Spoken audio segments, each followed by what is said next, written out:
کھلے آنکھ صلی علی کہتے کہتے، کھلے آنکھ صلی علی کہتے کہتے، کھلے آنکھ صلی علی کہتے کہتے۔ الحمدللہ رب العالمین والصلاة والسلام علی خاتم النبیین، اما بعد فاعوذ باللہ من الشیطان الرجیم، بسم اللہ الرحمن الرحیم۔ الصلاة والسلام علیکہ یا رسول اللہ، الصلاة والسلام علیکہ یا حبیب اللہ، الصلاة والسلام علیکہ یا نبی اللہ، وعلی آلکہ واصحابکہ یا نور اللہ۔ مدنی چینل کے ناظرین، پروگرام کھلے آنکھ صلی علی کہتے کہتے میں آپ کو خوش آمدید کہتے ہیں۔ درود پاک کی فضیلت سنتے ہیں۔ اللہ پاک کے پیارے پیارے آخری نبی محمد عربی صلی اللہ تعالیٰ علیہ وآلہ وسلم نے ارشاد فرمایا، جس نے مجھ پر ایک مرتبہ درود پاک بھیجا، اللہ پاک اس پر 10 رحمتیں نازل فرماتا ہے، اور جس نے 10 مرتبہ درود پاک بھیجا، اللہ پاک اس پر 100 رحمتیں نازل فرماتا ہے، اور جس نے 100 مرتبہ درود پاک بھیجا، اللہ پاک اس کی دونوں آنکھوں کے درمیان لکھ دیتا ہے، یہ بندہ نفاق اور جہنم کی آگ سے آزاد ہے، اور اللہ اس کا حشر قیامت کے دن شہداء کے ساتھ فرمائے گا۔ صلو علی الحبیب صلی اللہ تعالی علی محمد صلی اللہ علیہ وآلہ وسلم۔ مدنی چینل کے ناظرین، یہ آسمانوں کی بلندیاں، یہ پہاڑوں کی ہیبت، ہواؤں کی نرمی، یہ دریاؤں کا جوش، سمندروں کا چلنا، یہ سارا کچھ بتاتا ہے کوئی تو ہے جو نظام ہستی چلا رہا ہے۔ وہ کون ہے کہ جس نے ان آسمانوں کو ایسی ہیبت، ایسی بلندی عطا کی ہے کہ بغیر ستون کے کھڑا کر دیا؟ وہ کون ہے کہ جس نے اتنے بھاری پہاڑوں کو زمین کے اوپر ٹھہرا دیا ہے؟ وہ کون ہے کہ جس نے پانی کے اوپر زمین کو ٹھہرایا ہوا ہے؟ وہ کون ہے کہ جس نے سورج کو تپش عطا کی ہے؟ وہ کون ہے کہ جس نے چاند کو چاندنی عطا کی ہے، نور عطا کیا ہے؟ وہ کون ہے کہ جس نے آسمان پر ستاروں کو کمکمے بنایا ہے؟ وہ کون ہے کہ جو ہواؤں کو رخ عطا کرتا ہے، کہکشاؤں کو چلانے والا ہے، کہکشاؤں کو بنانے والا ہے؟ یہ زمین، یہ پہاڑ، یہ چرند، یہ پرند، یہ ساری چیزیں کسی ہستی کے بارے میں، کسی کے بارے میں یہ پیغام دیتی ہیں، کوئی تو ہے جو نظام ہستی چلا رہا ہے۔ وہ کون ہے؟ وہی خدا ہے، وہی خدا ہے۔ آج ہمارا ٹاپک ہوگا وہی خدا ہے انشاءاللہ۔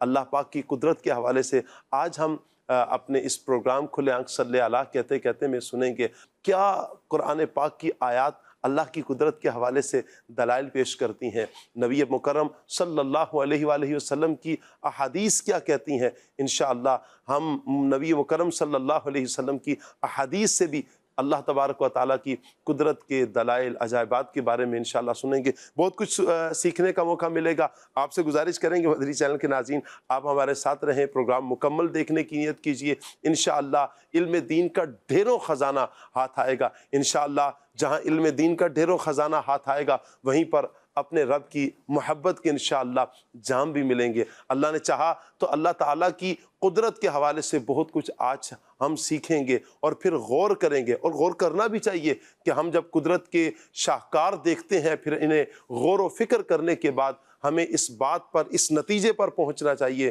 واقعتاً یہ اللہ تعالیٰ ہی ہے جو واجب الوجود ہے، جو سارے نظام کو، نظام کائنات کو چلا رہا ہے۔ تو انشاءاللہ آپ ساتھ رہیں گے، بہت کچھ سیکھنے کو ملے گا۔ آئیے مدنی چینل کے ناظرین، پروگرام کو آگے بڑھاتے ہیں۔ مہمانوں کو ہم دعوت دیں گے، منچ پر وہ تشریف لائیں گے انشاءاللہ۔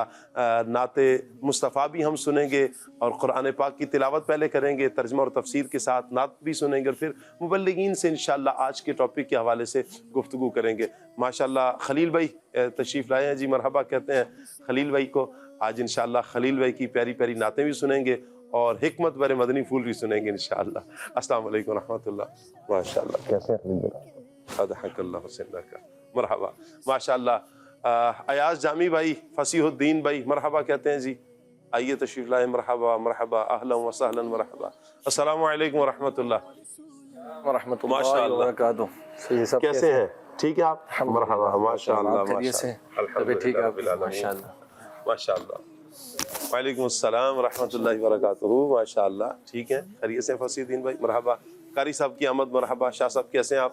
ٹھیک ہے، السلام علیکم۔ اللہ سلامت رکھے۔ آئیے مدنی چینل کے ناظرین بڑھتے ہیں اپنے سیگمنٹ کی طرف۔ سیگمنٹ ہے پیغام قرآن۔ آنکھ سن لے اعلیٰ کہتے کہتے اعوذ باللہ من الشیطان الرجیم۔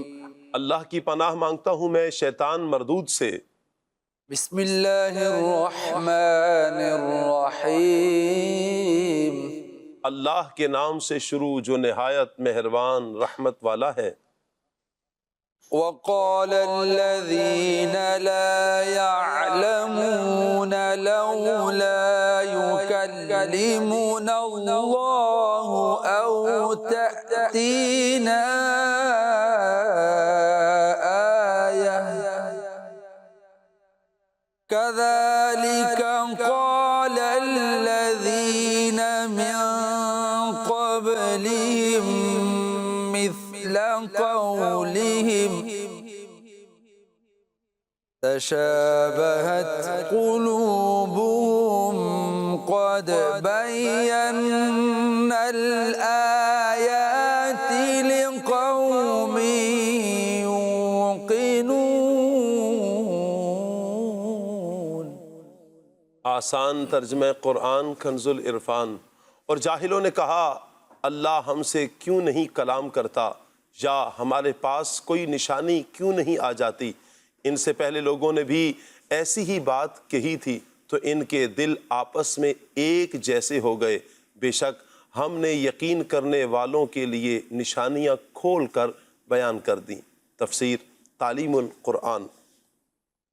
یہودیوں نے نبی مکرم صلی اللہ تعالیٰ علیہ وآلہ وسلم سے کہا اگر آپ اپنے قول کے مطابق اللہ تعالیٰ کے رسول ہیں تو خدا سے کہیے کہ وہ ہم سے کلام کرے، بات کرے، تاکہ ہم خود اس کا فرمان سن لیں۔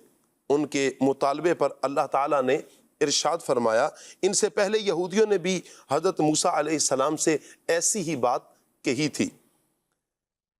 آیت کی ایک تفسیر یہ بھی ہے کہ یہ مطالبہ مشرکین مکہ نے کیا تھا۔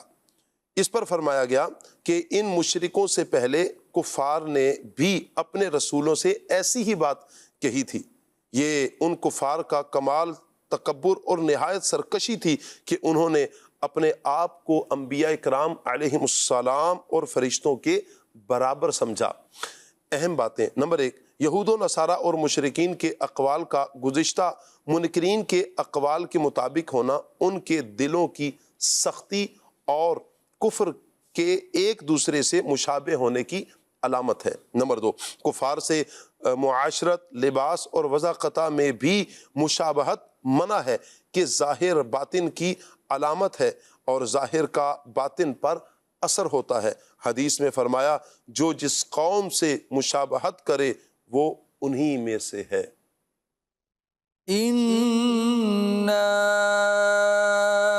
أَرْسَلْنَاكَ بِالْحَقِّ بَشِيرًا وَنَذِيرًا وَلَا تُسْأَلُ عَنْ أَصْحَابِ الْجَحِيمِ۔ آسان ترجمہ قرآن کنز العرفان۔ اے حبیب، بے شک ہم نے تمہیں حق کے ساتھ خوشخبری دینے والا اور ڈر کی خبریں دینے والا بنا کر بھیجا، اور آپ سے جہنمیوں کے بارے میں سوال نہیں کیا جائے گا۔ تفسیر تعلیم القرآن۔ حضور پر نور صلی اللہ تعالیٰ علیہ وآلہ وسلم جنت کی خوشخبری اور جہنم سے ڈر کی خبریں دینے والے ہیں۔ آپ صلی اللہ علیہ وآلہ وسلم کی تبلیغ کے باوجود اگر کوئی آپ پر ایمان نہ لا کر جہنم کی راہ پر چلتا ہے تو اس کے بارے میں آپ سے سوال نہیں ہوگا کہ وہ کیوں ایمان نہیں لایا، کیونکہ آپ صلی اللہ علیہ وسلم نے اپنا فرض تبلیغ پورے طور پر ادا فرما دیا۔ وَلَن تَرْضَىٰ عَنكَ الْيَهُودُ وَلَا النَّصَارَىٰ حَتَّىٰ تَتَّبِعَ مِلَّتَهُمْ قُلْ إِنَّ هُدَى الله هو الهدى ولئن اتبعت أهواءهم بعد الذي جاءك من العلم ما لك من الله من ولي ولا نصير۔ آسان ترجمہ قرآن کنز العرفان۔ اور یہودی اور عیسائی ہرگز آپ سے راضی نہ ہوں گے جب تک آپ ان کے دین کی پیروی نہ کر لیں۔ تم فرما دو اللہ کی ہدایت ہی حقیقی ہدایت ہے، اور اے مخاطب اگر تیرے پاس علم آ جانے کے بعد بھی تو ان کی خواہشات کی پیروی کرے گا تو تجھے اللہ سے کوئی بچانے والا نہ ہوگا اور نہ کوئی مددگار ہوگا۔ تفسیر تعلیم القرآن۔ فرمایا جا رہا ہے کہ اے حبیب صلی اللہ تعالیٰ علیہ وآلہ وسلم، یہودی اور عیسائی ہرگز آپ سے راضی نہیں ہوں گے جب تک آپ ان کے دین کی پیروی نہ کر لیں، اور یقیناً یہ بات ناممکن ہے کہ آپ ان کے دین کی پیروی کریں کیونکہ وہ باطل ہیں۔ ان کے مقابلے میں آپ جواب دیں کہ اللہ تعالیٰ کی ہدایت ہی حقیقی ہدایت ہے جو اس نے مجھے عطا فرما رکھی ہے۔ پھر نبی کریم صلی اللہ علیہ وسلم کے ذریعے امت سے فرمایا کہ حق کو ہدایت آنے کے بعد تم ہرگز کفار کی خواہشات کی پیروی نہ کرنا، اگر ایسا کیا تو تمہیں عذاب الہی سے بچانے والا کوئی نہیں۔ اہم بات، کفار بحیثیت مجموعی مسلمانوں سے کبھی راضی نہیں ہو سکتے، اگرچہ ظاہری طور پر کبھی حالات مختلف ہو جائیں۔ افسوس کہ ہزاروں تجربات کے بعد بھی مسلمان سبق نہیں سیکھتے۔ مسلمان ممالک کے ساتھ پچھلے 200 سال سے کیا کچھ ہو رہا ہے، یہ سب اس آیت کا مفہوم سمجھانے کے لیے کافی ہے۔ وَلَئِن تَرْضَىٰ عَنكَ الْيَهُودُ وَلَا النَّصَارَىٰ حَتَّىٰ تَتَّبِعَ مِلَّتَهُمْ قُلْ إِنَّ هُدَى اللَّهِ هُوَ الْهُدَىٰ وَلَئِنِ اتَّبَعْتَ أَهْوَاءَهُمْ بَعْدَ الَّذِي جَاءَكَ مِنَ الْعِلْمِ مَا لَكَ مِنَ اللَّهِ مِن وَلِيٍّ وَلَا نَصِيرٍ۔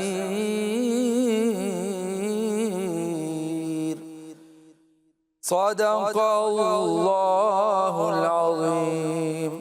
جزاک اللہ۔ اللہ پاک نور قرآن سے ہم سب کے سینوں کو منور فرمائے۔ قرآن اور سنت کے مطابق اللہ پاک ہمیں اپنی زندگی بسر کرنے کی توفیق عطا فرمائے۔ مدنی چینل کے ناظرین، یقیناً قرآن ہی ہے جو ہماری قدم قدم پر رہنمائی کرتا ہے، قرآن ہی ہے کہ جو ہمیں طور و اطوار سکھاتا ہے، قرآن ہی ہے کہ جو ہمیں پیدائش سے لے کر مرنے تک کے سارے معاملات بیان کرتا ہے۔ اے کاش کہ رہنمائی حاصل کرنے والے رہنمائی حاصل کر لیں۔ خوش نصیب ہیں وہ کہ جنہوں نے قرآن سے رہنمائی حاصل کی۔ جب قرآن کے ساتھ اپنا تعلق مضبوط کیا تو پھر قرآن نے انہیں رہتی دنیا تک ان کے نام کو روشن کر دیا۔ آپ اسلاف کی زندگیوں کو پڑھیں، آج سے صدیوں پہلے ان کا دنیا سے پردہ فرما جانا، لیکن آج بھی ان کا ذکر خیر کے ساتھ ہوتا ہے، آج بھی ان کا ذکر بھلائی کے ساتھ ہوتا ہے، آج بھی ان کا ذکر کر کے لوگ اپنے دلوں میں ٹھنڈک محسوس کرتے ہیں۔ اس کی وجہ کیا ہے؟ وجہ یہی کہ انہوں نے قرآن اور سنت کے ساتھ اپنے رشتے کو مضبوط کیا۔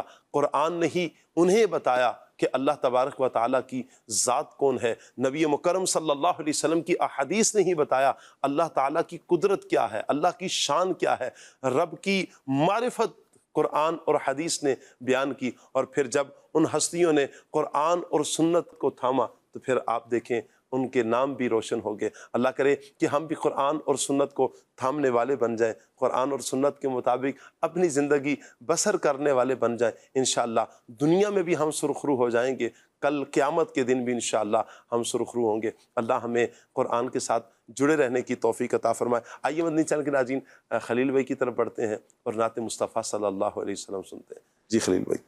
صلی اللہ علیہ یا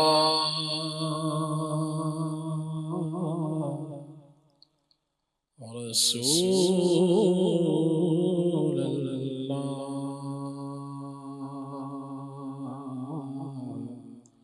وسلم علیہ یا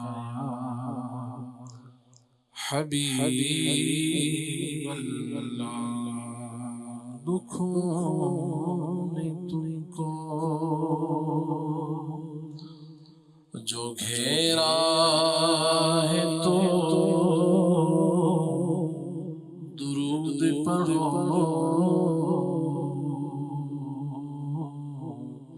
جو حاضری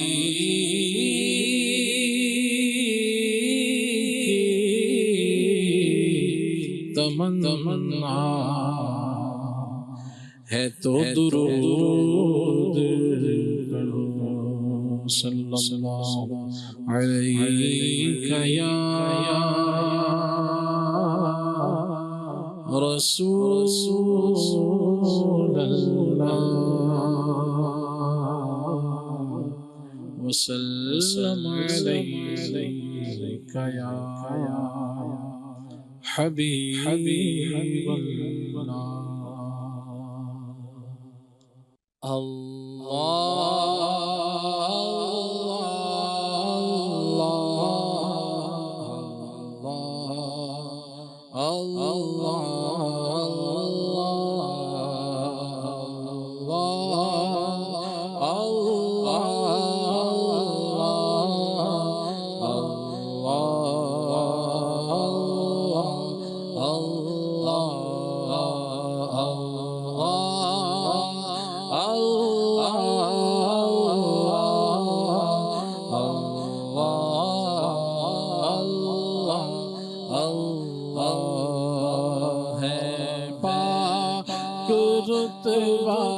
فکر سے اس بے نیاز کا ہے پاک رتبہ، فکر سے اس بے نیاز کا کچھ دخل عقل کا ہے نا کام امتیاز کا۔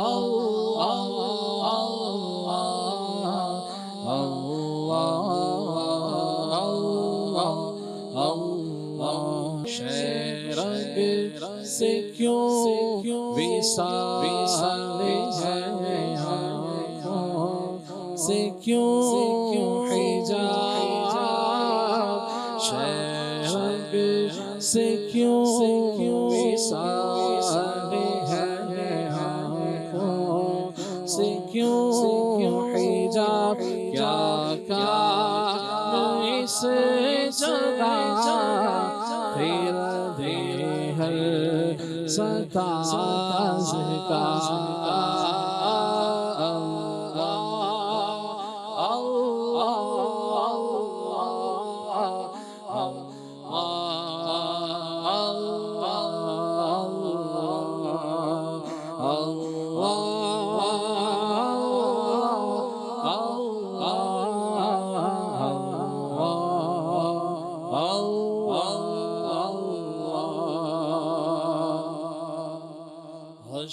آ گیا قریب سے مشتاق دید کو،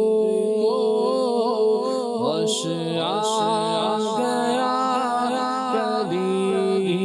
سے مشتاق دید کو جلوہ بھی بے نیاز ہے اس بے نیاز کا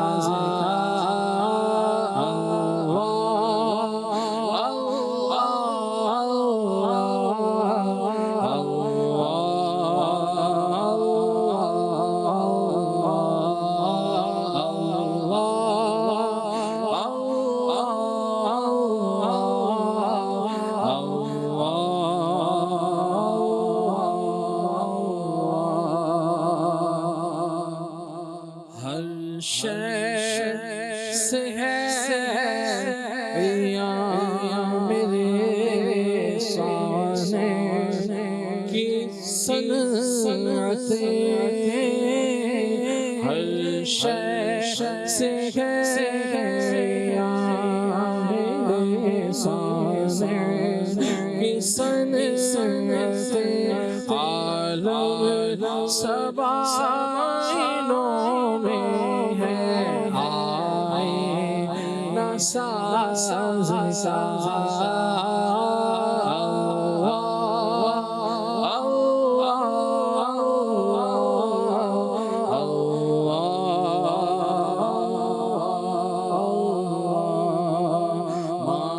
مانند شمع تیری طرف لگی رہے دلو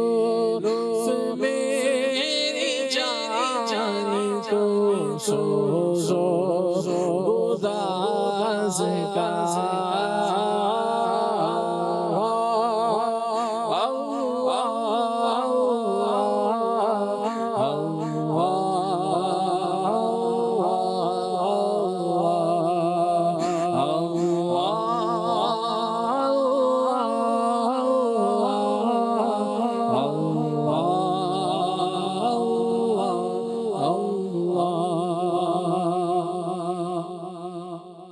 بندے پہ تیری نفس نصیب ہو گیا محیط اللہ بندے پہ تیری نفس نصیب ہو گیا محیط اللہ کر علاج سواز کا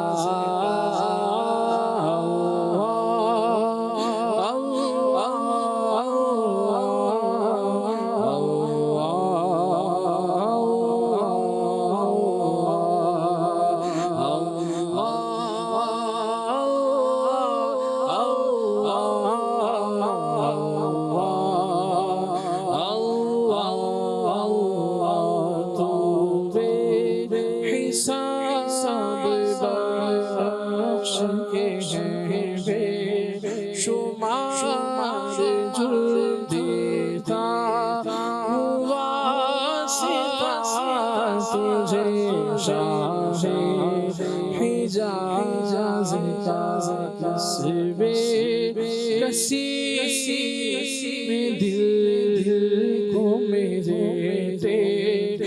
لگ گئے اس بے کسی دل کو میرے لگ گئے شہرا سنا جو رحمت بے کس نواز کا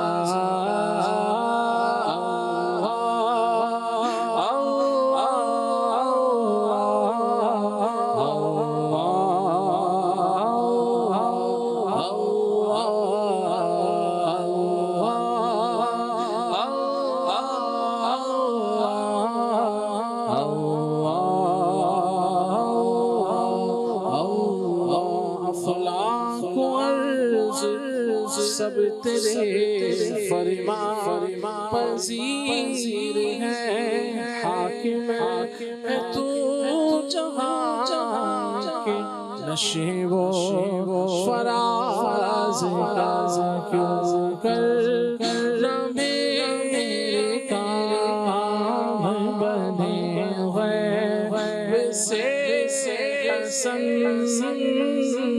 کیوں کر نہ میرے کام بنے غیب سے حسن بندہ بھی ہو تو کیسے بڑے سازتا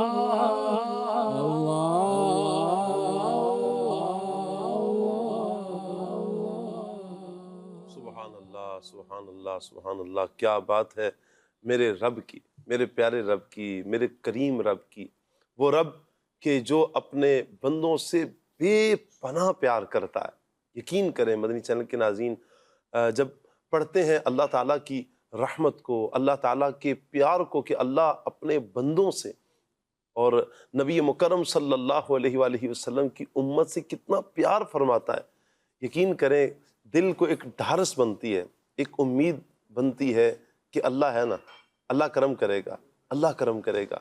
یقیناً اللہ تعالیٰ بڑا مہربان ہے، ہم پر لازم ہے کہ ہم اللہ تبارک و تعالیٰ کی قدرت پر، اللہ تعالیٰ کی جو بنائی ہوئی یہ جو زمین ہے، آسمان ہے، اللہ کی تخلیق پر ہم غور کریں۔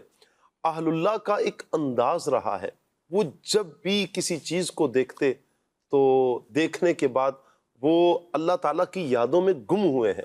ان کے پیش نظر یہی رہا ہے کہ اس چیز کا خالق اللہ ہے، اس کی تخلیق فرمانے والا اللہ ہے، اللہ نے اس کو بنایا ہے۔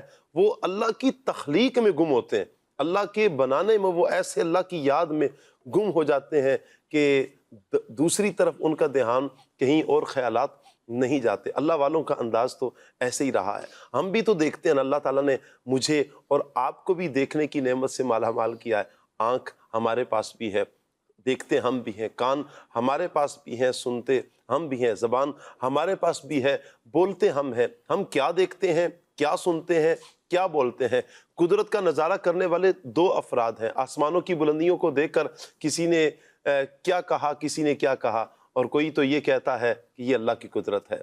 کسی نے چاند کی چاندنی کو دیکھا تو کہا کہ چاند آج کتنا سہانا ہے، تو وہ کسی اور طرف نکلا، کوئی اور دنیا کی طرف نکل گیا، دنیا کی باتوں کی طرف نکل گیا۔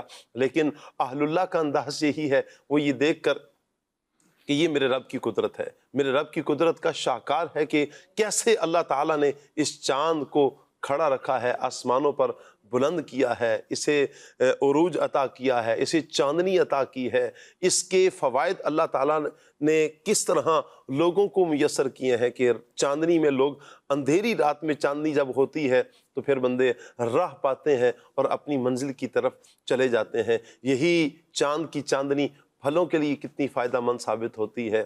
تو اللہ تعالیٰ نے جو کچھ بنایا ہے، اللہ کی قدرت کے اس قدرت کے کارخانے میں کوئی ایسی چیز نہیں ہے کہ جو فضول ہو، لا یعنی ہو، کسی کا کوئی مقصد نہ ہو۔ ایک چونٹی تک بھی اگر پیدا کی ہے میرے رب تعالیٰ نے، اس کا کوئی مقصد ہے۔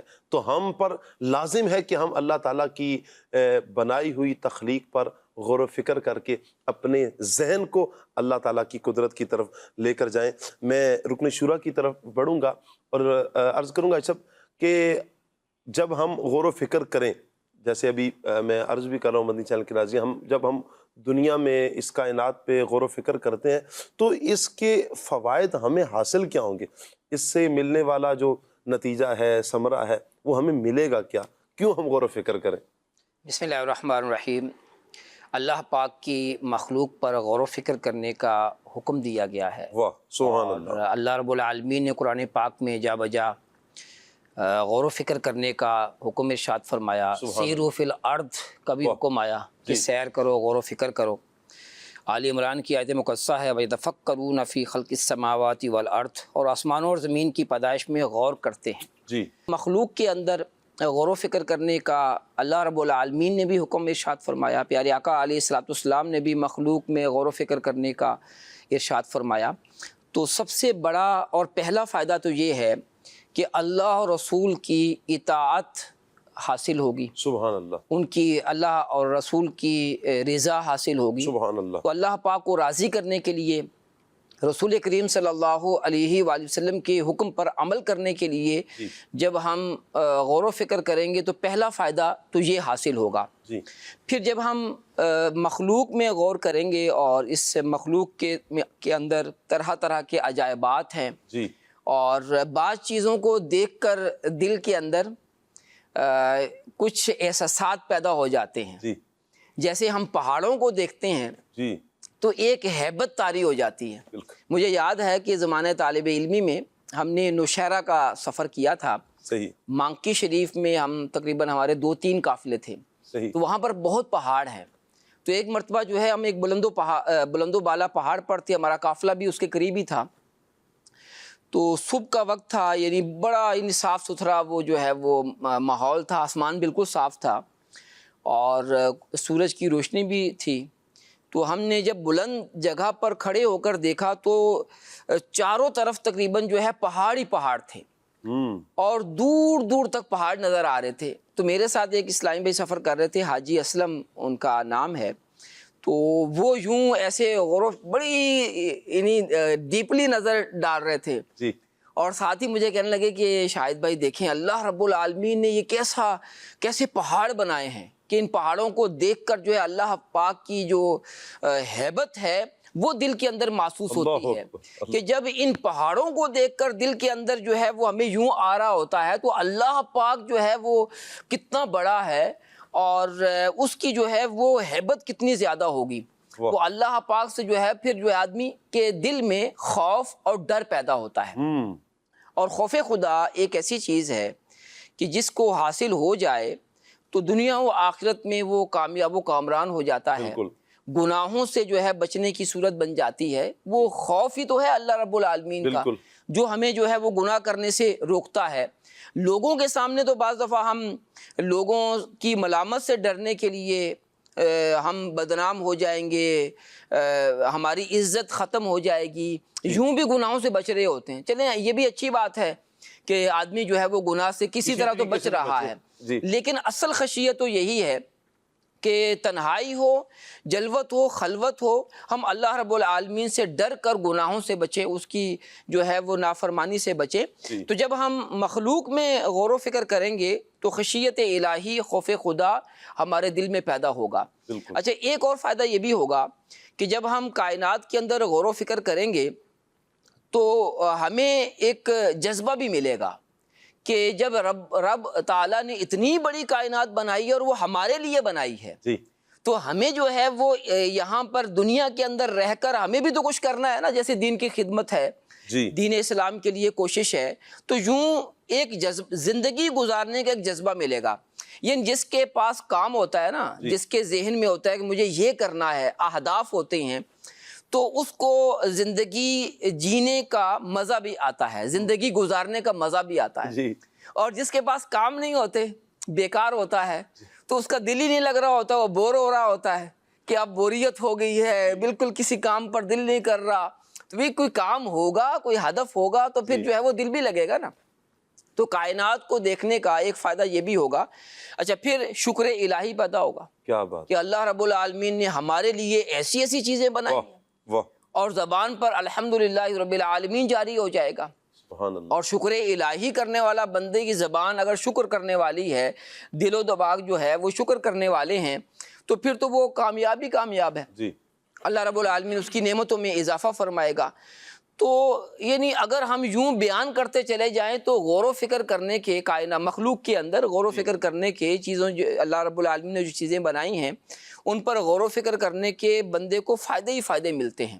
اللہ رب العالمین ہمیں اچھے انداز سے غور و فکر کرنے کی توفیق عطا فرمائے۔ لا الہ الا اللہ، لا الہ الا اللہ، لا الہ الا اللہ۔ برسول اللہ لا الہ الا اللہ لا الہ الا اللہ لا الہ الا اللہ آمنا برسول اللہ بلبل طوطی پروانہ بلبل طوطی پروانہ ہر ایک اس کا دیوانہ بلبل طوطی پروانہ ہر ایک اس کا دیوانہ گمریک اس کا مستانہ کون چکور کا جانا لا الہ الا اللہ لا الہ الا اللہ لا الہ الا اللہ آمنا برسول اللہ لا الہ الا اللہ لا الہ الا اللہ لا الہ الا اللہ آمنا برسول اللہ جز میں وہ ہے وہ ہے وہ جز میں وہ ہے وہ ہے وہ رنگو روے گل میں وہ رنگو روے گل میں وہ افغان بلبل میں وہ نغمات قلقل میں وہ لا الہ الا اللہ لا الہ الا اللہ لا الہ الا اللہ آمنا برسول اللہ سبحان اللہ سبحان اللہ. اگر ہم اللہ تعالیٰ کی بنائی ہوئی چیزوں کے بارے میں غور و فکر کرتے ہیں نا، تو جیسے ماشاءاللہ رکن شورا نے ارشاد فرمایا کہ ہمیں اللہ تعالیٰ کی معرفت نصیب ہو، اللہ تعالیٰ کا خوف نصیب ہوگا، ایک اہداف ہمیں مل جائیں گے، وہیں پر ہمیں اللہ پاک کی محبت بھی نصیب ہوگی کہ یہ سارا کچھ کس کے لیے بنایا ہے، یہ کیوں ہے آسمان، یہ آسمانوں کی بلندیاں کیوں ہیں، یہ سوال تو ذہن میں اٹھے گا نا، یہ کیوں آسمانوں کو بلندیاں دی گئیں، یہ کیوں زمین کو پانی کے اوپر کھڑا کیا گیا، یہ کیوں سورج کو تپش دی گئی، یہ کیوں چاند کو چاندنی دی گئی، کیوں ستاروں کو، کہکشاؤں کو، فضاؤں کو، ہواؤں کو، یہ سب کو کیوں بنایا گیا، یہ سرسبز و شاداب کھیت کیوں ہے، یہ بلند و بالا پہاڑ کیوں ہے، یہ درخت کیوں ہے، یہ آبشاریں کیوں ہے، یہ اس کائنات کا حسن کس کے لیے ہے، یہ انسان کے لیے ہے. جو کچھ بھی اللہ تعالیٰ نے بنایا ہے انسان کے لیے تو بنایا ہے. اللہ اکبر، یہ ہمارے لیے بنایا. جب رب اتنا پیارا رب ہمارا اور اتنی پیاری کائنات کو ہمارے لیے سجا رہا ہے تو پھر یقیناً دل میں اس رب کی محبت پیدا ہوگی. جب رب کی محبت دل میں آئے گی تو پھر محبت کیا تقاضا کرتی ہے؟ محبت تقاضا کرتی ہے نا، اٹھ فریدا ستیوں چل چاڑو دے مسیت، اٹھ فریدا ستیوں چل چاڑو دے مسیت، تو ستیوں تیرا رب جاگے تیری ڈاڈے نال پریت. پھر محبت تقاضا کرتی ہے کہ اٹھنے پر مجبور کرتی ہے. محبت کہتی ہے کہ اٹھو، تہجد میں بھی اٹھو. محبت تقاضا کرتی ہے کہ سردیوں کی سخت ٹھنڈی رات میں ٹھنڈے پانی سے وضو کر کے پڑھنی ہے تم نے فجر جماعت کے ساتھ. یہ محبت تقاضا کرتی ہے کہ مسجد کی طرف آنا ہے. یہ محبت تقاضا کرتی ہے کہ جس رب نے تمہارے لیے سب کچھ بنایا ہے، اٹھاؤ اس کا تھامو قرآن، پڑھو قرآن، سمجھو قرآن، اس کے احکامات کو سمجھو اور پھر عمل کرنے کی طرف آؤ. پھر یہ قرآن یہ درس دے گا کہ نبی مکرم صلی اللہ علیہ وآلہ وسلم کی اطاعت کرنی ہے. یہی تو ہے کہ جب اللہ کی محبت سینے میں آئے گی تو لا محالہ جنہوں نے رب کی پہچان کروائی ہے، نبی مکرم صلی اللہ علیہ وآلہ وسلم کی ذات، تو یقیناً اللہ تبارک و تعالیٰ کی نبی مکرم صلی اللہ علیہ وسلم کی محبت سینے میں آئے گی. پھر اللہ رسول کی محبت جب سینے میں ہو پھر یہ اطاعت کروائے گی. پھر یہ جھوٹ بولنے پر پابندی لگائے گی. نہیں، محبت کا تقاضا یہ ہے، جن سے محبت کرتے ہو، جن کی تمہارے دل میں محبت ہے، اب یہ محبت تقاضا کرتی ہے کہ اس رب کے لیے جھوٹ نہیں بولنا، اس رب کے لیے غیبت نہیں کرنی، اس رب کے لیے بدنگاہی نہیں کرنی، اس رب کے لیے غیبت نہیں، اس رب کے لیے حسد نہیں، اس رب کے لیے بغض نہیں، اس رب کے لیے عداوت نہیں. کرنا کیا ہے؟ اللہ کے لیے محبت. کرنا کیا ہے؟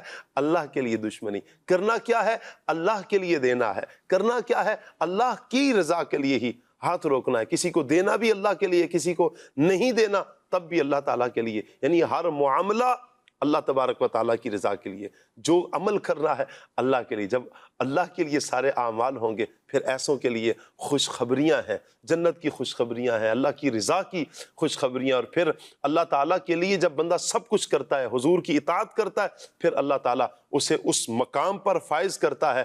اللہ فرماتا ہے کہ قُلْ إِن كُنتُمْ تُحِبُّونَ اللَّهَ فَاتَّبِعُونِي يُحْبِبْكُمُ اللَّهُ۔ پھر اللہ اس نہج تک، اس منزل تک پہنچاتا ہے کہ اللہ پھر بندے سے محبت کرتا ہے، اللہ بندے سے محبت کرتا ہے۔ اور پھر اس طرح کی کئی ایک روایات ہمیں ہماری نظر میں آتی ہیں کہ اللہ تعالیٰ جب بندوں سے محبت کرتا ہے، اللہ اکبر اللہ اکبر، اللہ جبریل امین کو بلا کر ارشاد فرماتا ہے کہ فلاں بندے سے میں محبت کرتا ہوں، تم بھی محبت کرو۔ جبریل امین لبیک مالک، میں بھی محبت کرتا ہوں جس سے تو محبت کرتا ہے۔ پھر حکم خداوندی ہوتا ہے کہ آسمان میں سب میں یہ ندا کر دو کہ سارے ہی میرے اس بندے سے محبت کریں جس سے رب محبت کرتا ہے۔ تو یوں اللہ اپنے بندے سے محبت کرتا ہے، سبحان اللہ۔ تو جب قدرت کی اس تخلیق پر ہم غور و فکر کرتے ہیں تو یقیناً ہمیں اللہ تعالیٰ کی محبت بھی نصیب ہوتی ہے، اور اللہ کرے ہمیں اللہ اپنی سچی حقیقی محبت نصیب فرما دے، اور حقیقی محبت کا ذرہ بھی مل جائے نا، بخدا ہماری دنیا میں بھی چاندنی ہو جائے گی، قبر میں بھی چاندنی چاندنی ہے، اور حشر میں بھی انشاءاللہ سرخرویاں ہیں۔ کب؟ کہ جب اللہ تعالیٰ کی محبت کا ذرہ بھی ہم سب کو نصیب ہو جائے۔ محبت نے اپنی گمایا الہی، محبت نے اپنی گمایا الہی، نہ پاؤ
میں اپنا پتایا کتنے مبارک ہیں وہ افراد کہ جن کے بارے میں رب فرماتا ہے والذین آمنوا اشد حبا للہ، جن کے دلوں میں صرف اللہ کی محبت، شدید محبت جو اپنے رب سے کرتے ہیں۔ کتنے مبارک ہیں وہ سینے جن کی سینوں میں رب کی محبت ہے، جن کے سینے رب کی محبت سے سرشار ہیں۔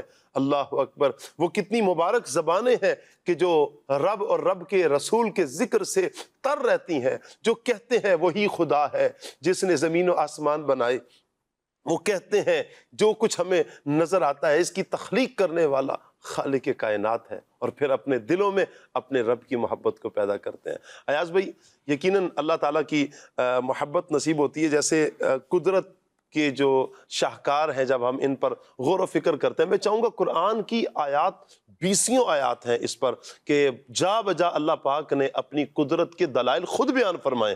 خود اللہ تعالیٰ بیان فرماتا ہے کہ یہ بھی میری قدرت کی نشانی ہے، یہ بھی قدرت کی نشانی ہے۔ میں چاہوں گا چند نشانیاں آپ بھی بیان فرمائیں قرآن کی آیات سے، تاکہ ہمارے دلوں میں بھی اللہ تعالیٰ کی مزید محبت پیدا ہو، اور پھر ہماری زبانوں پر بھی یہ ترانہ ہو، وہی خدا ہے، وہی خدا ہے۔ بسم اللہ الرحمن الرحیم۔ بلا شبہ سید صاحب کے سینکڑوں نے ہزاروں آیات ایسی ہیں کہ جن کے اندر اللہ پاک نے جو ہے وہ خود اپنی قدرت کی نشانیوں کا بیان فرمایا ہے۔ شاید میں اگر آپ کو یہ کہوں کہ کوئی پارہ ایسا نہیں ہوگا قرآن کریم کا کہ جس میں اللہ رب العالمین نے اپنی نشانیوں کا بیان نہ فرمایا ہو بڑی وضاحت کے ساتھ، تو یہ غلط نہیں ہوگا۔ ایسی آیات کا ایک تسلسل ہے جس کو اللہ تبارک و تعالیٰ نے بیان فرمایا ہے، اور اس کو 3-4 زاویوں سے اللہ نے بیان فرمایا۔ کہیں پر ارشاد فرمایا وَهُوَ الَّذِي، وہی ہے، خلق السماوات والارض، جس نے آسمانوں اور زمین کو بنایا۔ کہیں ارشاد فرمایا الم تر الی ربک کیف مد الظل، اے حبیب کہ آپ نے نہ دیکھا کہ آپ کے رب نے یہ سائے کو کیسا دراز فرمایا۔ کہیں فرمایا اللہ الذی سخر لکم البحر لتجری الفلک فیہ بامرہ، اللہ ہی ہے جس نے تمہارے لیے جو ہے وہ سمندر کو مسخر فرما دیا ہے تاکہ جو ہے وہ تم اس میں جو ہے وہ اس کے حکم سے سفر کرو۔ تو آپ دیکھیے کہ اللہ رب العالمین نے مختلف، کہیں فرمایا امن یہدیکم فی ظلمات البر والبحر، کہیں فرمایا امن خلق السماوات کون ہے کہ جس نے زمین اور آسمان کو جو ہے وہ پیدا فرمایا ہے۔ تو یہ 4-5 زاویوں سے اللہ رب العالمین نے مختلف طریقوں سے اپنی قدرت کا بیان قرآن کریم کی بہت ساری آیات کے اندر اللہ رب العالمین نے ارشاد فرمایا ہے۔ اور آپ ہر ایک چیز کو دیکھتے چلے جائیں نا تو اللہ تبارک و تعالیٰ نے اس کا ایک وضاحت کے ساتھ، جس کو آپ کہیے کہ پرٹیکولری مینشن کر کے بیان فرمایا۔ کہیں عموم کے ساتھ بیان فرمایا کہ آسمان و زمین کو پیدا فرمایا، کہیں آسمان و زمین کے درمیان جو کچھ ہے ان کا فردن نام لے کر اللہ رب العالمین نے بیان فرمایا۔ کہیں جب چاند کا ذکر ہے، کہیں سورج کا ذکر ہے، کہیں بادلوں کا ذکر ہے، کہیں بارش کا ذکر ہے۔ اسی طرح آپ زمین پر آ جائیں تو زمین کے اندر جو نباتات ہیں، جو پھل ہیں، جو دیگر چیزیں ہیں، سبزیاں ہیں، ان کا اللہ رب العالمین نے بیان فرمایا ہے۔ یعنی عمومی طور پر بھی بیان فرمایا ہے اور خصوصی اعتبار سے بھی ایک ایک چیز کو بھی اللہ رب العالمین نے بیان فرمایا ہے۔ یا میں ایک خوبصورت آیت آپ کے سامنے پیش کرنا، آیتیں تو اتنی ہیں، کس کو لوں اور کس کو چھوڑوں یہ کنفیوژن ہے کہ اس قدر اللہ رب العالمین کی قدرت کا بیان قرآن کریم، اور اس کے لیے یقیناً یہ سلسلہ، یہ ساعتیں کم ہیں۔ اللہ رب العالمین کی قدرت کی ایسی جو ہے وہ نشانیاں اس کے اندر جو ہے وہ موجود ہیں کائنات کے اندر، غور کرنے والا ہونا چاہیے۔ اور اللہ پاک نے یہ قرآن کریم میں بیان فرمایا کہ یہ نشانیاں بھی غور کرنے والوں، ہر چیز پر بندہ غور کرے نا، ہر ایک چیز کو لے لے، صرف ایک چیز کو لے لیں، آپ اس کی تخلیق پہ غور کریں۔ جی ہاں، آپ ایک بیج کو لیں، جی ہاں، بیج کی تخلیق پر، ایسے ہی اس کی بناوٹ پر غور کریں، اس کی ساخت پر غور کریں، اس کے اندر کی کیفیت پر غور کریں، پھر اس بیج کو جو زمین میں ڈالا جاتا ہے آپ اس پہ غور کریں۔ کیڑوں کے منہ میں ڈال دیا، ایسے ہی زمین میں ہی کیڑے رہتے ہیں نا، اس کے منہ میں ڈال، کون ہے جو اس کی حفاظت کر رہا ہے؟ کون ہے کہ جو اس نے اتنی معمولی سی اس کی کنبل سی نکالی ہے، ایسے ننا سا پودا نکلتا ہے جو زمین کا سینہ چیر رہا ہے، کون ہے جو اس کو طاقت دے رہا ہے؟ اتنی طاقت کہ زمین کا سینہ چیر کر باہر نکل رہا ہے۔ آپ زور سے پھونک ماریں یہ اس کا تنا ٹوٹ جائے گا، لیکن اتنی طاقت دینے والا کون ہے اس معمولی سے تنے کو کہ زمین کا سینہ چیرتا ہوا باہر نکلتا ہے، اور پھر ایسا باہر، پھر یہ جب بڑا ہو تناور درخت بنتا ہے، پھر کوئی ہلانے سے بھی ہلا نہیں سکتا، پھر اسے کاٹنا پڑتا ہے، پھر اس کے پھلوں پر غور کریں، اس کے پتوں پر غور کریں، اس کے پھولوں پر غور کریں، پھول سے کیسے پھل بنتا ہے اس پر غور کریں، اس کی خوشبو پر غور کریں، اس کے ذائقے پر غور کریں۔ ایک ایک چیز پر اگر غور کریں نا، سبحان اللہ، مزے کو مزہ آ جاتا ہے کہ یہ کوئی نہیں کر سکتا، صرف کرنے والی ذات خالق کائنات کی ہے۔ بے شک بے شک ایسے ہی ہے۔ اور یہ حقیقت میں اسی طریقے سے جس طرح آپ نے دانے کی مثال دی، پھر انسان کی اگر آپ بدن کے اوپر آ جائیں، اعضاء انسان کے اوپر آ جائیں، اس پر اللہ پاک نے جو ہے وہ جو تخلیق انسانی کو جو ہے وہ بیان فرمایا ہے۔ اسی طریقے سے اللہ تبارک و تعالیٰ نے ایک اور آیت کریمہ کے اندر ارشاد فرمایا هو الذی یریکم البرق خوفا وطمعا وینشئ السحاب الثقال، وہی ہے جو بجلی کو پیدا فرماتا ہے۔ یہ جو کڑک ہے نا، کڑک سید صاحب، اس کو اللہ تبارک و تعالیٰ بیان فرما رہا ہے۔ ارشاد فرمایا وہی ہے جو کڑک کو یعنی بجلی کو پیدا فرماتا ہے۔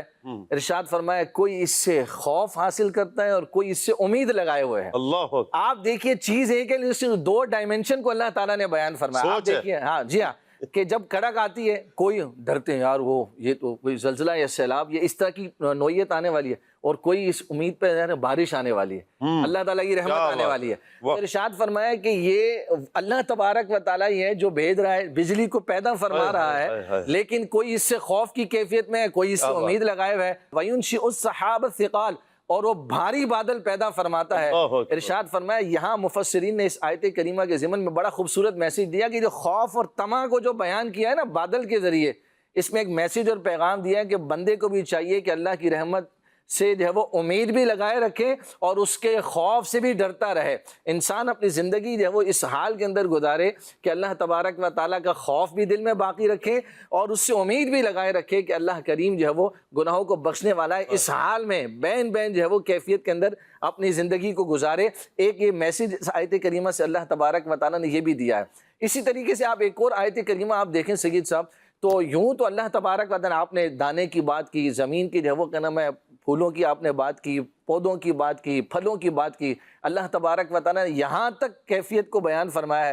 کچھ ایسے ہیں کہ جن کو ہم نے زمین پر پھیلایا ہے۔ پھلوں کا جب تذکر آیا، اللہ تبارک و تعالیٰ نے ارشاد فرمایا کچھ ایسے ہیں کہ جن کو ہم نے زمین پر پھیلایا ہے۔ جیسے آپ دیکھیے کہ کئی پھل ایسے ہیں کہ جن کی بیل لگتی ہے، انگور ہے جیسے، انگور کی جو ہے نا بیل لگتی ہے، اس کا باقاعدہ درخت نہیں ہوتا، لیکن آپ دیکھیے کہ اللہ تبارک و تعالیٰ نے کئی پھل ایسے ہیں جن کو اللہ تعالیٰ نے درخت عطا فرمایا ہے، جن کو اللہ تعالیٰ نے اٹھان پیدا عطا فرمائی ہے اور ان کا باقاعدہ پھل لگتا ہے۔ آپ دیکھیں، ہاں جی ہاں، سیب ہے اور بہت سارے سیگمنٹ میں سیب بھی ہوگا۔ ہاں جی ہاں، تو آپ دیکھیے کہ اللہ تبارک و تعالیٰ اس کیفیت میں بھی اپنی قدرت کا بیان فرما رہا ہے کہ یوں اللہ تبارک و تعالیٰ نے چیزوں کا پیدا فرمایا۔ اسی طرح اللہ تبارک و تعالیٰ نے ارشاد فرمایا کہ ہم نے سمندر کو تمہارے لیے مسخر کر دیا، وَهُوَ الَّذِي سَخَّرَ الْبَحْرَ لِتَأْكُلُوا مِنْهُ لَحْمًا طَرِيًّا، تاکہ تم اس سے تازہ گوشت کھاؤ۔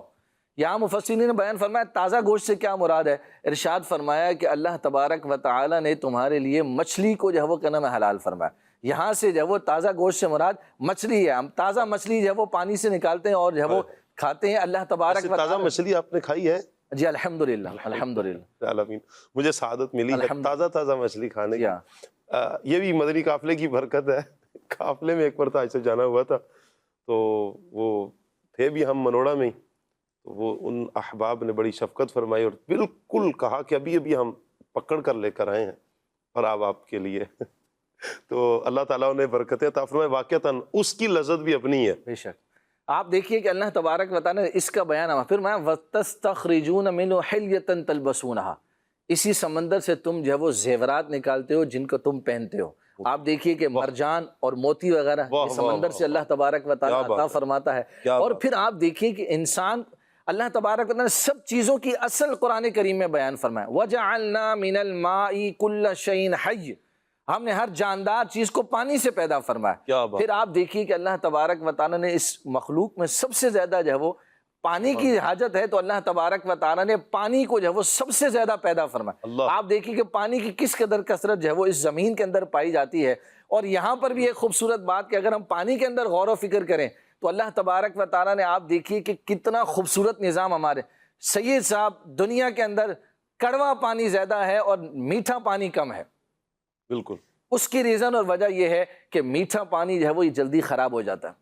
اگر آپ میٹھا پانی جو ہے نا کیا نام رکھیں تو آپ دیکھیں اس کے اندر جو ہے وہ کیا نام الی اور کائی وغیرہ جو ہے نا یہ جمنا شروع ہو جائے گی، بیکٹیریاز وغیرہ، یہ چیز اگر جو ہے وہ میٹھا پانی ہو نا وہ خراب ہونا شروع ہو جاتا ہے۔ لیکن آپ دیکھیے کہ نمکین پانی جو ہے وہ اللہ تبارک و تعالیٰ نے اس کے اندر نمکینی اس لیے رکھی ہے کہ اس کے اندر برقرار رہتا ہے، یہ پانی سیو رہتا ہے زیادہ۔ اور اس کو یوں علماء نے بیان کیا کہ اس کے اندر اللہ تعالیٰ نے موجوں کو پیدا کیا، موجوں کو پیدا کیا۔ موجیں اس لیے پیدا کی کہ یہ جو نمک ہے نا یہ اس کے اندر یوں سمجھے کہ مکس ہوتا رہے، کیا بات ہے، یہ اس کے اندر گھومتا رہے تاکہ اس کی جو وہ ہے نمکینی وہ برقرار رہے اور یہ پانی سیو رہے۔ اور اللہ تبارک و تعالیٰ نے جب بندوں کو ضرورت ہے اللہ تبارک و تعالیٰ نے اس کو عطا فرمایا۔ پھر آپ دیکھیے یہی سمندر سے بخارات اٹھتے ہیں، آسمان پر جاتے ہیں، پھر یہ بادل بنتے ہیں، پھر اللہ تعالیٰ انہیں کو برساتا ہے۔ اور یہ بھی اللہ کا دیکھیے کیسی قدرت کی نشانی ہے کہ زمین واپس اس پانی کو سیو کر رہی ہے۔ واہ، یہاں پر ایاز بھائی آپ دیکھیں ایسا کہ فلٹر پلانٹ لگائے نا، فلٹر پلانٹ، ابھی جو ایاز بھائی بات کر رہے ہیں میں اسی بات پہ لنک کروں گا کہ فلٹر پلانٹ لگائیں صرف کھارے پانی کو، کڑوے پانی کو یا نمکین پانی کو میٹھا کرنے کے لیے، اس پر کروڑوں روپے کا خرچ ہے۔ مطلب پورے محلے کے لیے آپ نے ایک پوری سوسائٹی کے لیے ایک فلٹر پلانٹ لگانا ہے تو آسان نہیں ہے، کروڑوں کا خرچ آ جائے گا۔ اللہ کی قدرت کیسی ہے صاحب کہ وہ رب اس کھارے پانی کو لیتا ہے، اس کو بخارات بناتا ہے، یہ بادلوں میں جاتے ہیں۔ اب کھارا آنا چاہیے تھا نا، آنا تو کھارا چاہیے تھا، بادل جو بنے تھے کھارے پانی کے، کڑوے پانی کے، نمکین پانی کے، کھارا پانی تھا جی اصل تو اس کی کھارا تھا، لیکن وہ جب بادلوں میں گیا کون سا ایسا فلٹر ہوا ہے کہ جب برس کر آتا ہے تو میٹھا پانی آتا ہے؟ کیا کہیں گے ایسا؟ بالکل یہ اللہ پاک کی نشانیاں ہیں، اور جب ہم غور و فکر کرتے ہیں تو مجھے بہت مزہ آ رہا ہے صاحب، آج مزہ آ رہا ہے گفتگو سن کر، الحمدللہ۔ ایسی حکمتیں ہیں کہ ہم جو ہے وہاں تک پہنچ نہیں سکتے۔ وہ ہماری پنجابی میں وہ کہتے ہیں کہ اللہ دیاں اللہ ہی جانے، اللہ یعنی جو اللہ پاک نے جو ہے وہ چیزوں کے اندر حکمتیں پیدا کی ہیں، بعض اوقات ہمیں سمجھ میں نہیں آتی۔ اللہ مجھے ایک وہ واقعہ یاد آ رہا تھا، اور اسے جو ہے علماء نے لکھا کہ ایک شخص جو ہے وہ دیکھتا ہے، اور کیا دیکھتا ہے کہ بیل ہے بالکل کمزور سی، جی اور اس کے ساتھ جو تربوز جو پھل ہے جی وہ بڑا سا ہے، اور ایک درخت ہے آم کا، وہ اتنا بڑا آم کا درخت ہے، اور اس میں جو پھل لگ رہا ہے وہ چھوٹا سا ہے۔ وہ سوچنے لگا کہ ہونا تو یہ چاہیے کہ بڑا پھل جو ہے وہ بڑے درخت جی کو لگنا چاہیے، بیل کو جو ہے چھوٹا پھل لگنا چاہیے۔ جی یہ سوچ ہی رہا تھا کہ یوں ہونا چاہیے، یوں ہونا چاہیے، یعنی اپنی عقل کو لا رہا ہے، اور تھوڑی دیر کے لیے سستانے کے لیے آم کے درخت کے نیچے لیٹ گیا۔ تھوڑی دیر گزری تھی تو ایک طوطے نے اس آم کو جو ہے وہ تھوڑا سا ہلایا، اور وہ آم جو ہے وہ اس کے سر پر گر گیا۔ اللہ کہنے لگا یا اللہ تیرا شکر ہے کہ یہ تربوز نہیں تھا، اگر یہ آم کے درخت پر تربوز ہوتا تو میرا تو سر پاش ہو جاتا۔ تو اس لیے جو ہے وہ غور و فکر بھی کرنا ہے تو وہ مثبت انداز سے جو ہے حکمت تلاش کرنی ہے۔ تو اللہ پاک جو ہے وہ ہمیں اچھی فکر، اچھی سوچ عطا فرمائے۔ یہ کیسے ملے گی؟ جیسے ایاز بھائی نے آیات کا ذکر کیا، تو یہ تلاوت قرآن، اس کا ترجمہ پڑھنے اور تفسیر پڑھنے سے ہوگی۔ سبحان اللہ۔ علماء اہل سنت اور امیر اہل سنت کے بیانات سننے سے ہوگی، اچھی صحبت سے ہوگی، کہ جب ہماری اچھی صحبت ہوگی تو ہمارا سوچ کا جو دھارا ہے وہ سیدھا ہوتا چلا جائے گا، لیکن اگر ہماری صحبت اچھی نہیں ہوگی تو پھر جو ہے وہ ادھر ادھر چلا جائے گا، جس سے ہمیں نقصان بھی پہنچ سکتا ہے۔ تو اللہ پاک ہمیں صحبت اچھی کرے، علم کی روشنی ہمیں حاصل ہوگی تو رب کی رحمت سے پھر ہماری سوچیں بھی درست ہوتی چلی جائیں۔ انشاءاللہ انشاءاللہ۔ بادلوں کی بات کر رہے تھے، میں چاہوں گا کہ اسے آپ مزید کنٹینیو کریں۔ تو اللہ تبارک و تعالیٰ نے یہ بادل دیکھیے، اللہ تبارک و تعالیٰ نے یہ جو دریا ہے، نہریں ہیں، ان سے اللہ تبارک و تعالیٰ سمندروں سے بادل جو ہے وہ آبی بخارات کی صورت میں اٹھتے ہیں، پھر جو ہے وہ آسمان پر جاتے ہیں، اور یہی بادل پانی سٹور ہوتا ہے اوپر، جی ہاں سٹور ہوتا ہے، پھر یہی پانی برستا ہے، اور پھر دیکھیے یہی اللہ تبارک و تعالیٰ نے زمین کو کیپیسٹی عطا فرمائی کہ وہ پانی چوستی ہے۔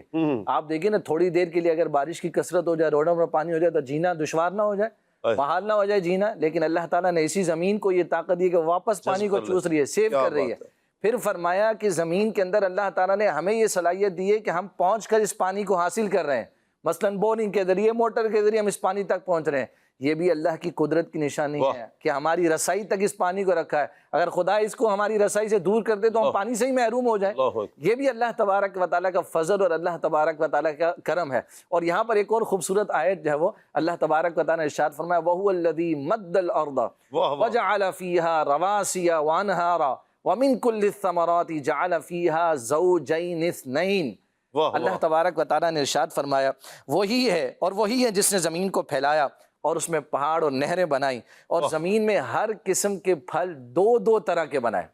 کیا بات ہے سید صاحب، یہاں پر جو ہے وہ ارشاد فرمایا کہ اللہ تبارک و تعالیٰ نے زمین کو پانی کی سطح پر پھیلایا، لیکن ارشاد فرمایا کہ اس کو اتنا ہموار بنایا کہ آپ دیکھیے اگر پانی کسی جگہ پر ہو تو چلنا دشوار ہو جاتا ہے نا، بالکل پاؤں رکھنا دشوار ہو جاتا ہے، لیکن ارشاد فرمایا بنایا پانی پر ہے، لیکن اس کو رکھا ایسا ہے کہ انسان اس پر آسانی کے ساتھ چل سکتا ہے، ورنہ پانی والی جگہ پر انسان جو ہے وہ ٹھیک طریقے سے چل نہیں سکتا۔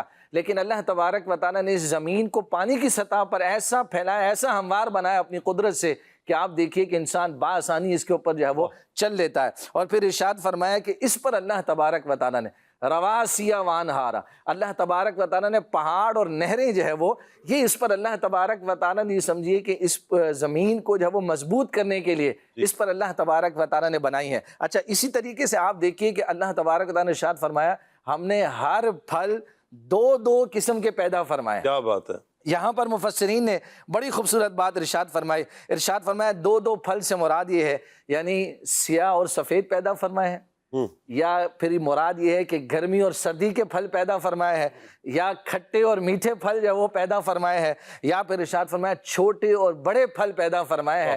ارشاد فرمایا اللہ تبارک و تعالیٰ نے یہ کیسی نشانیاں اپنے بندوں کے لیے، اور پھر آخر میں میسیج اور پیغام کیا ہے، ان فی ذالک لآیات لقوم یتفکرون، بے شک اس میں نشانیاں ہیں اس قوم کے لیے کہ جو فکر کرنے والی ہے۔ سید صاحب، نشانیاں اور علامات کس لیے ہوتی ہیں؟ منزل تک پہنچنے کے لیے ہوتی ہیں۔ آپ اگر کبھی سفر میں جا رہے ہو، ٹریول کر رہے ہو، تو آپ دیکھتے ہیں کہ بورڈز لگے ہوتے ہیں، مختلف کلومیٹر کے جو وہ سائن لگے ہوئے ہوتے ہیں، وہ بتا رہے ہوتے ہیں کہ منزل ابھی اتنی دور ہے، منزل جو ہے وہ ابھی فلاں جگہ پر ہے، اتنے کلومیٹر باقی ہے، یا اتنا ٹائم باقی ہے، اتنا ڈسٹنس باقی ہے۔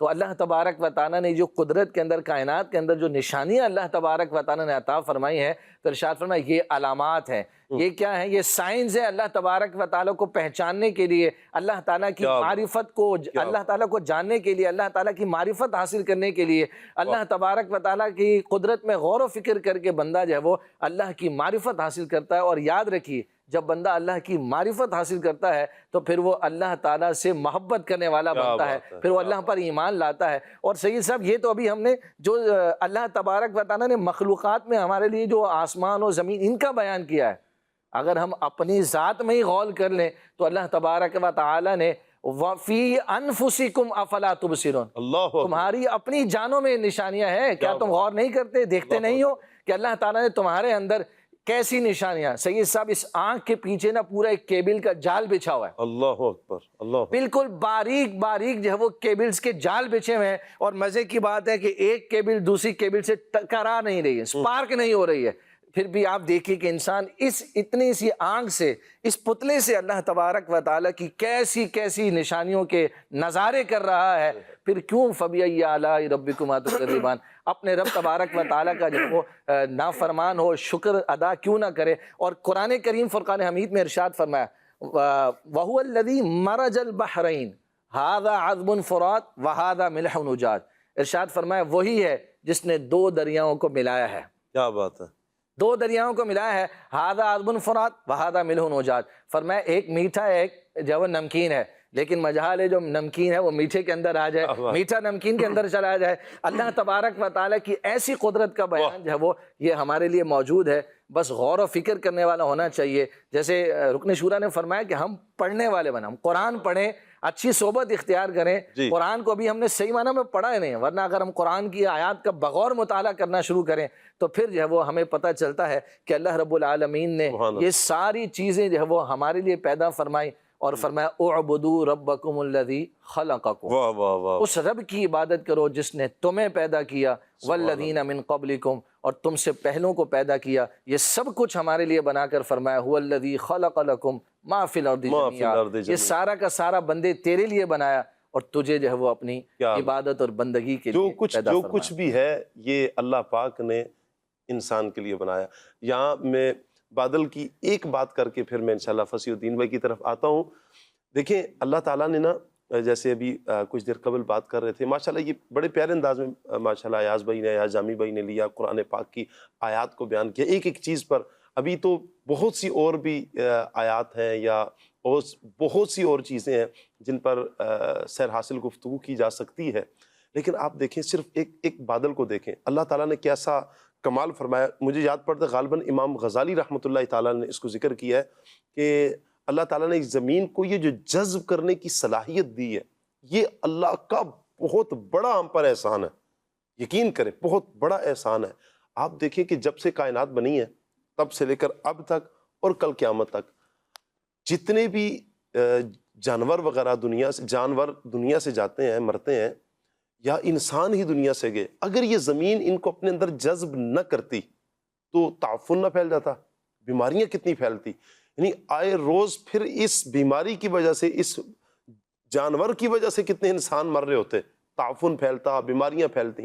یہ اللہ تعالیٰ نے اس زمین کو صلاحیت دی، یہ جذب کر لیتی۔ اچھا پھر زمین کے بارے میں تھوڑا سا غور کریں، زمین اگر پتھریلی ہوتی تو ہم کیا کرتے، اس پر گھر کیسے بناتے، کتنا مشکل ہو جاتا ہے پتھریلی زمین پر گھر بنانا، لوہے جیسی تانبے کی طرح ہوتی تو پھر کیسے ہم گھر بناتے ہیں. اچھا یہی اگر زمین کیچڑ والی ہوتی تو بھی رہنا مشکل, پتھر والی ہوتی تو بھی رہنا مشکل. اللہ نے اس دونوں کے درمیان میں اس زمین کو رکھا ہے. یہ اللہ کی مہربانی ہے ہم پر, یہ اللہ کا احسان ہے. ہم اس پر چل سکتے ہیں, اس پہ گھر بنا سکتے ہیں, اسے اللہ نے جذب کرنے کی صلاحیت دی ہے. پھر اس نے پانی کو اپنے اندر اسٹور کیا. اچھا جن علاقوں میں تو دریا ہیں, سمندر ہیں, آپ دیکھیں ان میں تو چلے بخارات اٹھتے ہیں اور فوراً ہی بارش برسے گی تو یہیں پر سمندر تھا, یہاں پر آئے اور بادل بنے اور برس پڑے. زمین نے اپنے اندر اسٹور کر لیا پانی کو, میٹھے پانی کو. اب ہم بڑے مزے سے پانی نکالتے ہیں, بورنگ کے ذریعے, ٹیوب ویل کے ذریعے, کنویں کے ذریعے پانی نکال کے پی لیتے ہیں. جن علاقوں میں دریا نہیں ہے, جن علاقوں میں سمندر نہیں ہے, جن علاقوں میں یہ معاملہ نہیں ہے, وہ پانی اچھا کنواں کھودنے سے آپ مجھے بتائیں کہ پہاڑی جو علاقہ ہیں, علاقہ جات ہیں, تو یہ کیسے کنواں کھودیں گے؟ وہاں پر تو پتھر ہی پتھر ہے, پہاڑ ہیں سارے. لیکن وہاں کا نظام کیا ہے؟ قربان جاؤں میں اپنے رب کی قدرت پر. جب یہ بادل ہوا میں بلند ہوتے ہیں, پھر اللہ ہواؤں کو حکم دیتا ہے ان بادلوں کو لے کر چلو, اور پھر پہاڑی علاقوں میں جاتی ہے. پہاڑی علاقوں میں جا کر ہوتا کیا ہے, پھر برف بنتی ہے, وہاں پر برسے گی, برف سٹور کر لے گی پانی کو اپنے اندر. جب بارشوں کا سیزن نہیں ہوتا, گرمیوں میں جب نارملی بارشیں نہیں ہو رہی ہوتی, اب اللہ تعالیٰ سورج کی تپش کو ایسا بھیجتا ہے کہ پھر یہ برف پگھلنا شروع ہوتی ہے, زمین اپنے اندر جذب کرتی ہے, چشمے جاری کرتا ہے اللہ تعالیٰ, اور لوگوں کے گھروں تک پانی پہنچتا ہے, لوگ سکون سے پانی پیتے ہیں. یعنی چاہے وہ میدانی علاقے والا ہو, چاہے وہ پہاڑی علاقہ جات والے ہوں, بہر صورت اللہ تبارک و تعالیٰ کی رحمت سب کو میسر ہے. یہ اللہ تعالیٰ کا فضل ہے. یہ کہنے کے بعد, یہ منظر دیکھنے کے بعد, یہ سوچنے کے بعد دل میں آتا ہے وہی خدا ہے. جی صاحب, بلوچستان کا علاقہ ہے نا جی, تو وہاں پر جو ہے وہ چشمے وہاں اس سے پہاڑوں سے نکلتے ہیں. اچھا ذہن میں آتا ہے کہ ہو سکتا ہے کہ یہ کہیں پانی سٹور ہو, وہاں سے آ رہا ہو. جی, نہیں, وہاں تو ایسے پہاڑ ہوتے ہیں کہ وہاں پانی بھی سٹور نہیں ہوتا. یعنی اللہ پاک کی قدرت دیکھیں کہ ان پہاڑوں کے اندر سے جو ہے وہ چشمہ نکال دیتا ہے کہ ہمارا تصور بھی نہیں ہوتا. یعنی کوئی کھود کر پانی نہیں نکال سکتا. یہ رب تعالیٰ نے کیسا سسٹم بنایا کہ وہاں سے چشمہ جاری کر دیا. اور وہ چشمہ ایسا نہیں ہے کہ جو خشک ہو جائے, ایسے ایسے چشمے بھی ہیں کہ جو سارا سال جاری رہتے ہیں. بلوچستان میں مدنی قافلے میں گئے, وہ علاقہ تھا نال گزدار کے ساتھ ہے, تو وہاں پر ایک چشمہ ہے, اور وہ ایسا چشمہ ہے, ہم سخت سردیوں میں گئے تھے. یعنی یہ بھی قدرت ہے رب کی تعالیٰ کی کہ وہاں پر وہ چشمہ آتی تھی, چشمہ وہاں سے نکلتا تھا, تو چشمے کا پانی جو ہے وہ گرم ہوتا تھا. یعنی ہم سخت سردی میں ٹھٹھرا رہے ہوتے تھے, اور وہ جو پانی آ رہا ہے وہ گرم جو ہے بالکل ایسا زبردست کہ آدمی اس میں ہاتھ ڈالے اسے سکون نصیب ہو جائے. اور وہ کہاں سے آ رہا ہے, کوئی دریا, کوئی ایسی چیز نہیں ہے, نہ کوئی سٹور ہے جہاں سے آ رہا ہے, بس اللہ پاک نے وہاں سے نکال دیا. کیسی کیسی نشانی ہے اللہ پاک. سبحان اللہ, سبحان اللہ. مجھے یہاں پر نا حضرت علی رضی اللہ تعالیٰ عنہ کا ایک قول یاد آ رہا ہے. سب اتنا پیارا, مجھے تو لطف آتا ہے کہ یہ قول بیان کرتے ہوئے بھی. آپ فرماتے ہیں کہ میں نے ارادوں کے ٹوٹنے سے اللہ کو پہچانا ہے, کہ جو عزم کیا, جو ارادہ کیا, اب یہ کروں گا, پھر جب ٹوٹتا ہے پھر پتہ چلتا ہے کہ نہیں, کوئی ہے جو ارادوں کو بھی توڑ سکتا ہے. کہا کہ ارادوں کے ٹوٹنے سے میں نے اپنے رب کو پہچانا ہے. اللہ اکبر, یہ میرے رب کی قدرت ہے, میرے رب کی شان ہے.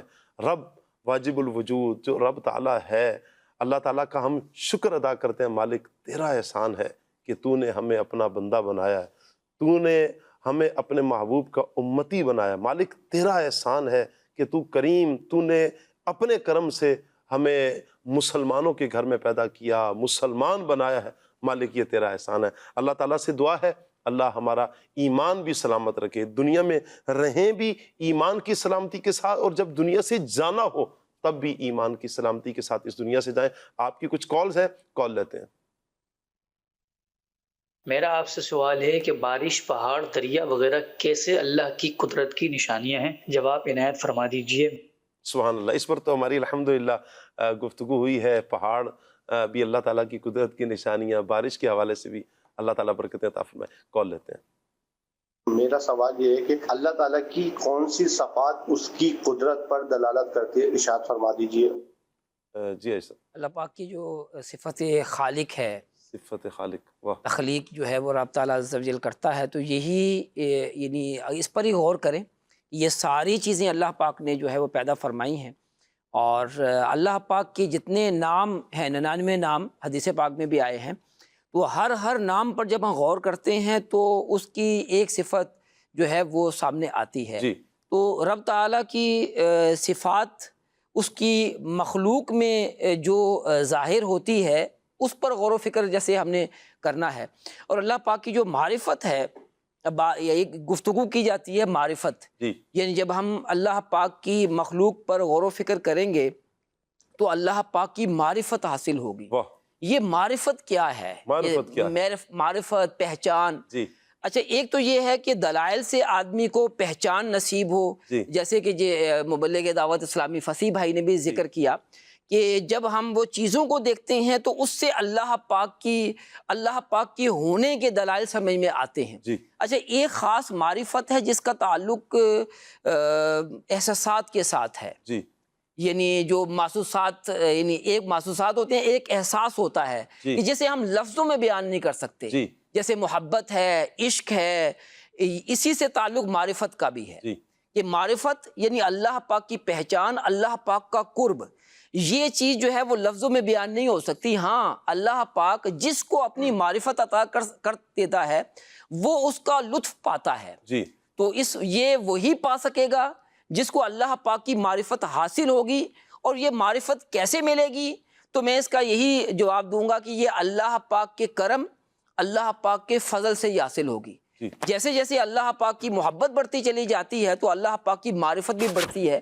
اور ایک اور بھی ہے کہ جب یعنی جب کسی کا دل ٹوٹ جائے، کوئی بھی جو ہے وہ خواہش ہے، وہ خواہش پوری نہ ہو رہی ہو، کوئی دعا کر رہا ہے، دعا قبول نہ ہو رہی ہو، یا پھر جو ہے وہ ایسے حالات جو ہے وہ اگر ہو جاتے ہیں، کسی نے کوئی بات کر دی یا حالات ایسے ہو گئے کہ اب جینا مشکل ہو گیا، تو اب یہ جو پریشانی، دکھ، تکلیف جب آدمی پر آتی ہے نا تو آدمی کا دل پسیج جاتا ہے. اللہ اکبر. جب جو ہے وہ دل کی یہ کیفیت ہوتی ہے تو اب اس کو ایک ہی سہارا نظر آتا ہے، ایک ہی سہارا سمجھ آتا ہے، وہ ہے اللہ رب العالمین کا.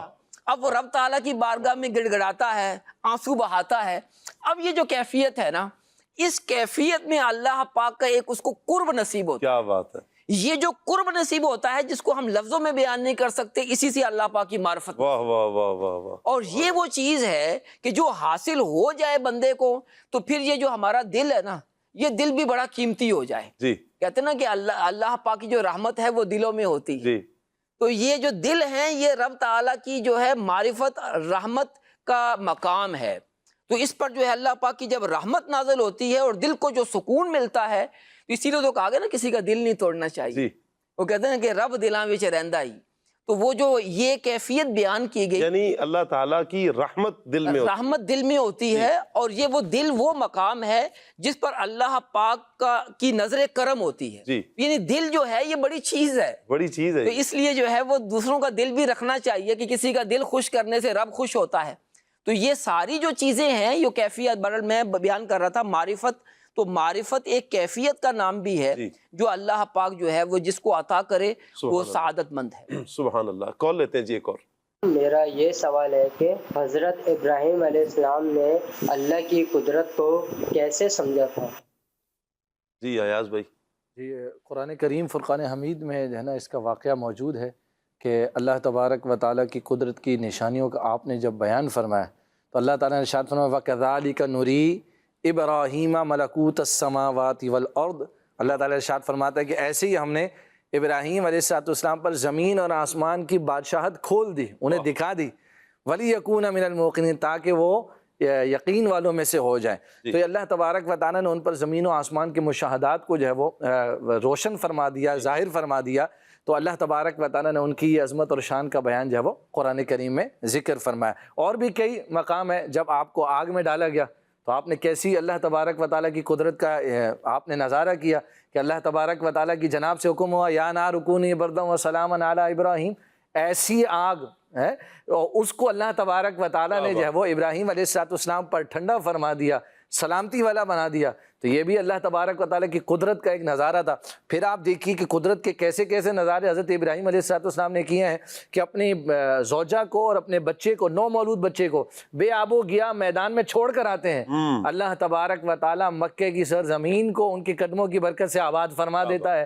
تو یہ بھی قدرت کا نظارہ ہی ہے کہ چٹیل میدان کے اندر چھوڑ کر آئے اور پانی بھی وہاں پر نہیں ہے، اللہ تبارک و تعالیٰ قدموں کی برکت سے حضرت اسماعیل علیہ السلام کے پانی جاری و ساری فرما دیتا ہے۔ سبحان اللہ۔ تو یوں آپ اعلیٰ نبینا علیہ السلام کی سیرت کے اندر بڑے نمایاں پہلو نظر آتے ہیں جس میں آپ نے مختلف مواقع پر اللہ پاک کی قدرت کے جو ہے وہ نظارے کیے ہیں۔ اللہ تبارک و تعالیٰ ہمیں بھی قدرت کے نظارے کی توفیق عطا فرمائے۔ اور ایک اور بھی مشہور واقعہ تیسرے پارے کے اندر موجود ہے کہ وَإِذْ قَالَ إِبْرَاهِيمُ رَبِّ أَرِنِي كَيْفَ تُحْيِي الْمَوْتَى، اللہ اکبر۔ اے ابراہیم علیہ السلام نے جب عرض کی اللہ کی بارگاہ میں، مولا تو کیسے مردوں کو زندہ کرتا ہے؟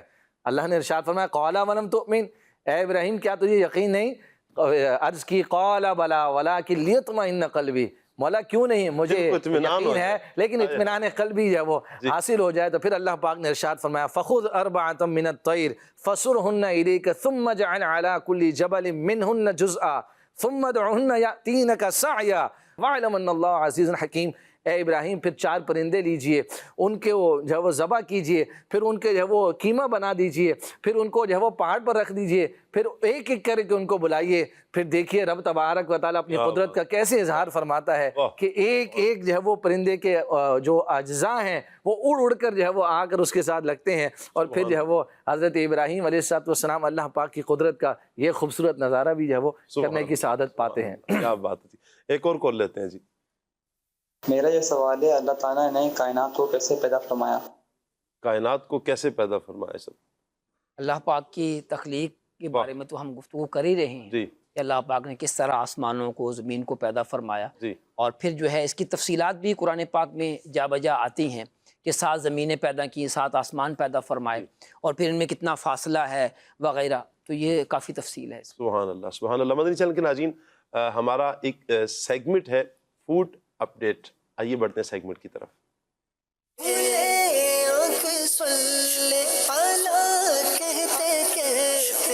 مدنی چینل کے ناظرین، فوڈ اپڈیٹ میں آپ سب کو مرحبا کہتے ہیں۔